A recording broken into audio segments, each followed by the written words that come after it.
అనగనగా ఒక అడవి. ఆ అడవిలో 2 పెద్ద మర్రి చెట్లు ఉండేవి. ఆ మర్రి చెట్లపై 3 కన్నులున్న రాక్షసుడు ఆహారం కొరకు 4 దిక్కులు వెతికేవాడు. ఒకసారి 5 కుందేలు పిల్లలు దొరికాయి.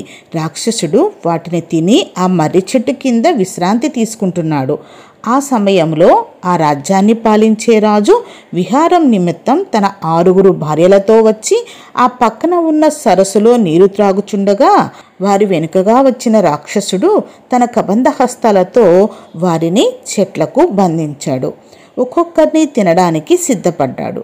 వేగుల వల్ల విషయం తెలుసుకున్న ఆ రాజుగారి 7 కొడుకులు 8 గుర్రాలు పూంచిన రథంపై అక్కడకు వచ్చి ఆ రాక్షసుని మట్టుపెట్టారు. రాక్షసుల బారి నుండి తనను కాపాడినందుకు రాజు ఆ రాజ్యంలో 9 రోజుల పాటు సంబరాలు జరిపారు.